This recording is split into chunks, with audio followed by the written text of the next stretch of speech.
إن الحمد لله نحمده ونستعينه ونستغفره ونعوذ بالله من شرور أنفسنا ومن سيئات أعمالنا. من يهده الله فلا مضل له ومن يضلل فلا هادي له، وأشهد أن لا إله إلا الله وحده لا شريك له، وأشهد أن محمدا عبده ورسوله. اللهم صل وسلم وبارك على هذا النبي الكريم وعلى آله وأصحابه ومن تبعهم بإحسان إلى يوم الدين. يا أيها الذين آمنوا اتقوا الله حق تقاته ولا تموتن إلا وأنتم مسلمون. يا أيها الناس اتقوا ربكم الذي خلقكم من نفس واحدة وخلق منها زوجها وبث منهما رجالا كثيرا ونساء، واتقوا الله الذي تساءلون به والأرحام إن الله كان عليكم رقيبا. يا أيها الذين آمنوا اتقوا الله وقولوا قولا سديدا يصلح لكم أعمالكم ويغفر لكم ذنوبكم، ومن يطع الله ورسوله فقد فاز فوزا عظيما. أما بعد، فإن أصدق الحديث كتاب الله، وخير الهدي هدي محمد صلى الله عليه وسلم، وشر الأمور محدثاتها، وكل محدثة بدعة، وكل بدعة ضلالة، وكل ضلالة في النار. ثم أما بعد. Nam ya Ikhwan, après avoir fait cette introduction d'usage que les savants musulmans appelaient par Khutbatul Haja, ce discours de besoin que notre prophète Muhammad sallallahu alayhi wa sallam avait l'habitude de réciter à chaque fois lorsqu'il prenait la parole devant sa famille, ses fidèles compagnons et le reste des musulmans. Nous remercions une fois de plus notre Seigneur Tabarak wa Ta'ala qui nous a accordé le souffle de vie. Il nous a compté parmi les vivants, nous a donné la bonne santé et aussi la force et la volonté de venir assister à cette grande prière qui est la grande prière du jour de vendredi.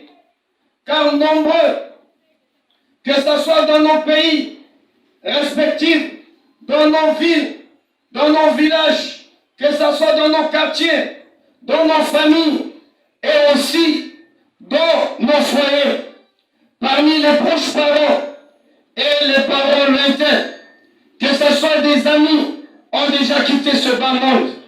Mais nous nous disons Alhamdulillah, on remercie Allah qui nous a fait voir la journée d'aujourd'hui. C'est pourquoi il faut profiter, mes très chers frères et sœurs dans la foi, il faut profiter. Car nous ne savons pas, comme Allah subhanahu wa ta'ala dit, aucune personne ne connaît ce qui viendra après. L'après-midi ne nous appartient pas, le soir ne nous appartient pas, demain ne nous appartient pas, la semaine prochaine ne nous appartient pas, le mois prochain ne nous appartient pas, l'année ou l'an prochain ne nous appartient pas. Multiplions, beaucoup d'istighfar, le pardon d'Allah, et aussi sans oublier les bonnes œuvres, sinon les bonnes actions. Sans plus tarder, bi'Iznillah subhanahu wa ta'ala, par la permission d'Allah, notre Seigneur, gloire et pureté à lui le Très-Haut. Et comme Allah subhanahu wa ta'ala nous dit dans le Saint-Coran, وَذَكِرْ فَإِنَّ ذِكْرَ تَنْفَعُ الْمُؤْمِنِينَ, et faites le rappel, car en vérité le rappel profite aux croyants musulmans. Notre khutbah d'aujourd'hui, notre sermon de ce vendredi, notre prédication d'aujourd'hui, Ya Ikhwan, nous allons parler sur la prière. La prière qui fait partie des recommandations de notre Seigneur Allah le Très-Haut et de son messager Muhammadun sallallahu alayhi wa sallam. La toute première adoration que Allah notre Seigneur Tabarak wa Ta'ala va nous interroger le jour de la résurrection. Comme disait Rasul sallam, Inna awwala ma yuhasabu bihi al-'abdu yawm al-qiyamah min 'amalihi salatuhu. Fa in salahat faqad aflaha wa anjaha. Wa in fasadat faqad khaba wa khasira. La toute première adoration que Allah va contrôler venant de ses serviteurs le jour dernier, bien sûr après les deux shahadatain, les deux attestations de foi qui consistent à reconnaître l'unicité d'Allah et l'envoi du prophète Mohammed sallallahu alayhi wa sallam, c'est donc la prière. Si cette prière a été bien accomplie, Allah a agréé notre prière, ça veut dire le reste des œuvres seront agréées, acceptées par Allah. Mais si Allah a rejeté notre prière, alors le reste des œuvres qu'on a eu à accomplir, à multiplier, seront rejetées par Allah, que Dieu nous en préserve. C'est pourquoi nous avons pensé à mener ce thème pour réveiller beaucoup de musulmans, pour ne pas dire tous les musulmans, mais une grande partie des musulmans qui ont délaissé la prière, une grande partie des musulmanes, pour ne pas dire toutes les musulmanes, mais un grand nombre de nos sœurs musulmanes ont délaissé la prière, pris en délestage. Les savants musulmans, pour commencer, ils ont donné deux définitions de ce mot, as-salat, yani as-salatun. La première définition, c'est l'aura, du point de vue linguistique de la langue arabe. Et la deuxième définition, wafi shari, selon donc, yani la charia. D'après la législation islamique, la révélation al-Qur'an wa sunnah. Les savants musulmans de la langue arabe disent le mot salatun ou as-salatu veut dire quoi? En langue arabe, ad-du'a. C'est donc le fait, yani, d'invoquer Allah. Comme Allah subhanahu wa ta'ala s'adressant au prophète Muhammad sallallahu alayhi wa sallam dans Surah At-Tawbah, chapitre 9, le désavou encore le repentir. Allah a dit au prophète, je cite, wa salli alayhim, et prie pour eux. Les savants musulmans disent prier ici c'est quoi? Yani c'est invoquer Allah pour eux. C'est pourquoi les savants se sont appuyés sur ça pour dire que le mot salatun ou as-salat en langue arabe veut dire quoi? Ad-du'a. C'est-à-dire c'est le fait d'invoquer, c'est l'invocation. Amma wa fi shar'i, quant à la législation islamique, les savants musulmans disent le mot salat c'est quoi? C'est l'ensemble. Et l'ensemble des paroles ou encore des actes ou encore des mouvements particuliers accomplis par le serviteur ou l'adorateur depuis yani le takbiratul ihram, le takbir que nous disons Allahu Akbar, qui vient interdire tout ce qui était autorisé avant. Il a taslim jusqu'à la salutation finale avec l'intention de faire quoi? D'adorer Allah subhanahu wa ta'ala. C'est ça qu'on appelait par as-salat ya ikhwan. C'est pourquoi Allah subhanahu wa ta'ala nous a dit dans le Saint-Coran, aqimus salat, et accomplissez la prière. Allah n'a pas dit de faire la prière, mais il a dit d'accomplir la prière. Il n'a pas utilisé le verbe fa'ala yaf'alu qui est le verbe faire, mais il a utilisé le verbe aqama yuqimu qui est le verbe lever la prière, qui est différent de faire la prière ya ikhwan. C'est pourquoi les ulama disent le fait qu'Allah dit aqimus salat, alors il faut commencer là où Allah subhanahu wa ta'ala a commencé et son prophète Muhammadun sallallahu alayhi wa sallam. La prière qui fait partie des 5 piliers de l'islam, comme disait la Rasul sallallahu alayhi wa sallam dans ce hadith qui a été rapporté par Imam Bukhari, Imam Muslim, selon l'apôtre Abdullah bin Umar radiallahu anhuma, qui a dit يعني سمعت رسول الله صلى الله عليه وسلم يقول بني الإسلام على 5. L'islam est fondé sur 5 piliers. Parmi les 5 piliers, le premier pilier, shahadati an la ilaha illallah wa anna Muhammadan Rasulullah. Le témoignage de l'unicité d'Allah et que Muhammad sallallahu alayhi wa sallam est le dernier des prophètes et messagers d'Allah, destiné à l'humanité tout entière. Le deuxième pilier, Rasul sallallahu alayhi wa sallam a dit wa iqamis salat, donc l'accomplissement de la prière jusqu'à la fin de la 10. Donc ici nous avons compris que la prière fait partie des 5 piliers de l'islam. Plus précisément, le deuxième pilier est le plus grand pilier après l'attestation de foi. Si on enlève le premier pilier, les 4 autres piliers qui sont restés, le plus grand des piliers, yani c'est quoi? C'est donc la prière. Allahu Akbar.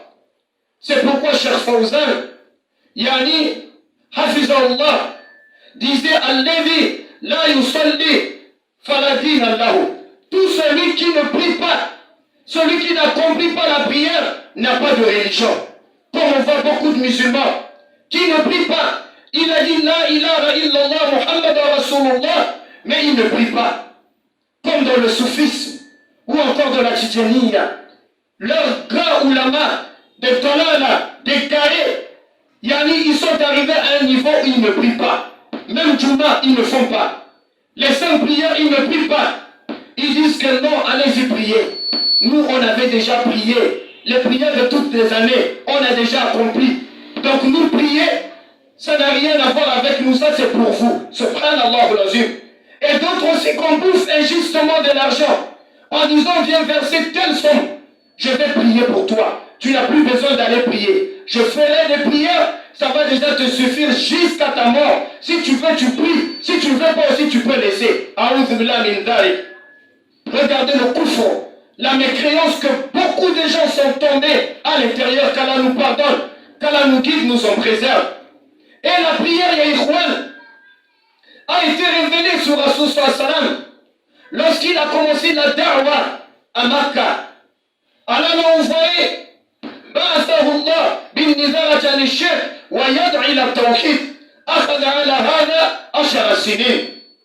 Allah l'a envoyé à l'humanité tout entière pour mettre les gens en garde contre l'idolâtrie et les inviter à croire en un seul Dieu, à croire en Allah, l'adoration y est associée. Et il a passé 10 ans en train de prêcher yani le tawhid. Il n'y avait pas la prière, il n'y avait pas la zakat, il n'y avait pas le jeûne, il n'y avait pas le pèlerinage. Il n'y avait rien. Sauf que, yani al-tawhid, 10 ans à Makkah. Yani, après les 10 années, Allah va l'inviter au ciel. Et Allah va obliger sur lui et sa communauté les 5 prières que nous accomplissons. Et cela est arrivé à quel moment? À cause des persécutions venant des non-musulmans arabes à l'époque de la révélation qui affligeaient aux compagnons du prophète Muhammad sallam, radiallahu anhum ajma'in, le pire des châtiments. Le prophète était choqué de voir ça. À l'âge de 49 ans, comme accorde le Cheikh Islam Ibn Taymiyyah rahimahullah, wa ba'du ulama, wallahu ta'ala a'lam, il va perdre son oncle Abu Talib, son oncle paternel, le grand frère de son père, le père de Ali, qui le protégeait tout le temps à Makkah. 8 jours après la mort d'Abu Talib, c'est sa femme, notre maman Umm al-Mu'minin, Khadija radiallahu anha, qui va décéder. Emporté par des soucis, des angoisses, des pleurs internes et externes, de voir sa communauté malmenée de gauche à droite par des koufars.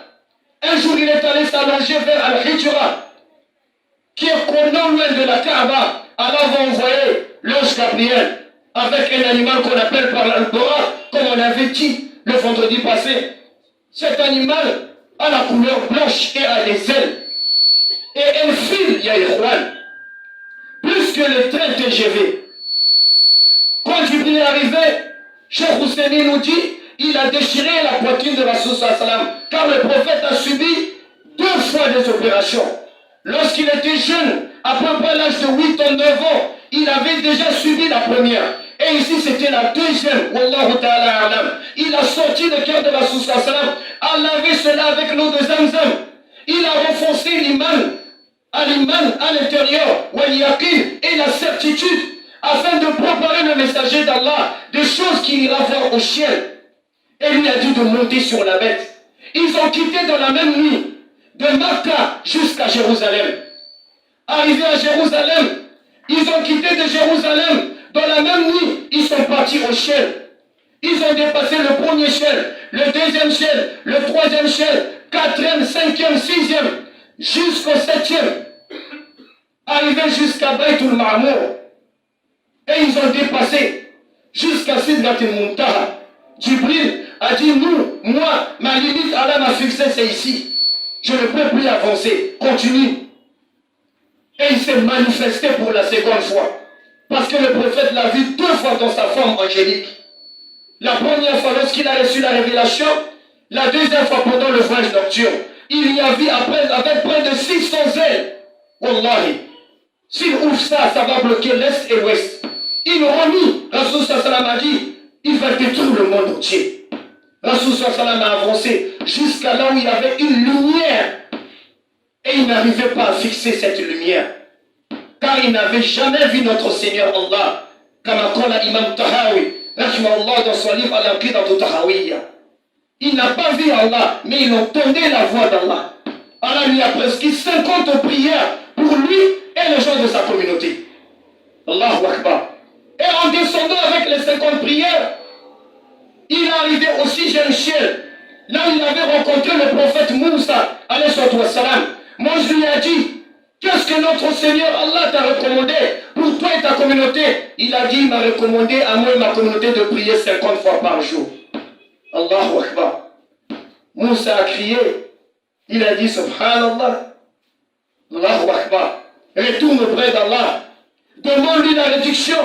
Moi, ma communauté, c'était des hommes forts et robustes, mais Allah les avait ordonnés de prier que 2 fois par jour, le lever, le coucher. Ils n'ont pas pu. Combien de fois ta communauté? 50 fois, retourne. Voilà, le prophète commença à faire des va-et-vient. Il est retourné, Allah a réduit. Moussa lui a dit, retourne, c'est trop. Il est retourné, il est revenu. Moussa lui a dit, c'est trop, retourne encore. Jusqu'à il faisait des va-et-vient, arrivé à 10 prières. Il est descendu. Moussa lui a dit, même 10 là, c'est trop. Retourne. Le prophète Moussa lui a dit, retourne, demande. Allah a réduit à 5. Il est redescendu encore. Moussa l'a vu, il a dit, c'est trop.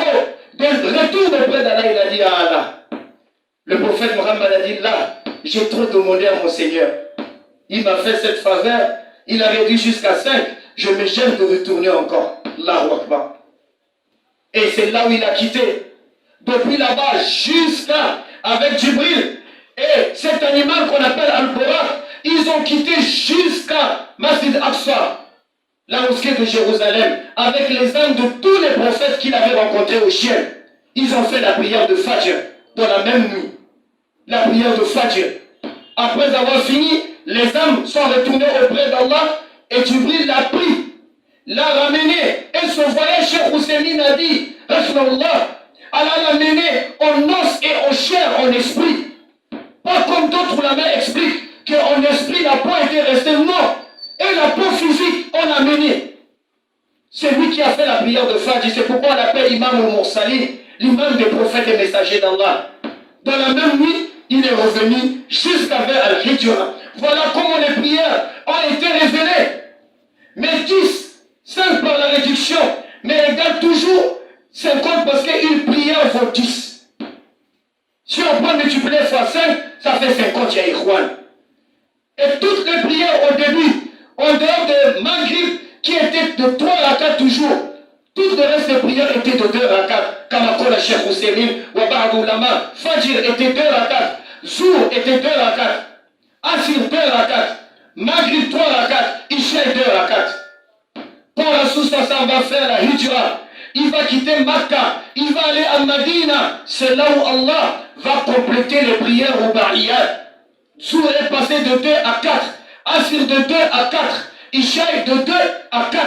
Et Allah a confirmé la prière du voyageur à 2 rakats. Allahu Akbar. Voilà comment la prière a été descendue. Comme dans toutes choses, avant de faire la chose, il faut apprendre. Beaucoup de musulmans délaissent, ils croient que la prière, c'est parce qu'on a trouvé nos parents seulement prier. Quand mes parents priaient, moi aussi je prie seulement. Mais ils ne connaissent pas la valeur de la prière, l'importance de la prière, la place que la prière occupe dans la vie d'un musulman, d'un croyant musulman, d'une croyante musulmane. C'est le moment où nous parlons, nous nous adressons à notre Seigneur. parmi les meilleurs rendez-vous que nous avons dans la journée, 5 fois avec notre Seigneur. À Fajr, le matin, à Zour, à midi, Asir, l'après-midi, Maghrib, au coucher du soleil, Isha le soir. Nous parlons à notre Seigneur. Aujourd'hui, nous crions la crise. Le monde entier est secoué. L'Afrique est secouée. L'Europe est secouée. L'Asie est secouée. L'Amérique est secouée. Les musulmans de la crise. Les non-musulmans de la crise. Qu'Allah nous aide, ya Ikhwan. Mais c'est dans la prière que nous allons invoquer Allah. Nous allons supplier Allah. Nous allons demander à Allah. Mais si nous ne prions pas, comme beaucoup de musulmans ont délaissé la prière, c'est le dunya qui les amène. Hier, Wallah, on a enterré 3 frères. 3 frères. Notre frère Abdoulaye Tcherera, qu'Allah lui pardonne la grâce dans son paradis. Un mujahid qui est resté avec nous ici. Les 5 prières, Salatul Juma, les cours, fait partie des jeunes qui m'ont encouragé, moi-même, Imam Abdourazak, personnellement. La plupart des thèmes que j'ai prêchés ici, c'est lui qui me disait, Imam, il faut penser à ce thème-là. Parmi les frères, lui, il fait partie. Allahu Akbar. On a perdu notre vieux Siraj. Lui, il est mort la nuit. Siraj, le matin, il vient là. Parmi les muezzins de la mosquée Ridwanullah, qui avait fait une crise de AVC, qu'Allah lui pardonne, et la porte son paradis, Wallahi, et notre papa, que le corps était à la grande mosquée. 3 corps hier, 2 jeunes plus un vieux. Vous ne voyez pas, et on ne voit pas que les jeunes, si vous regardez la plupart des décès, que ce soit du côté des musulmans,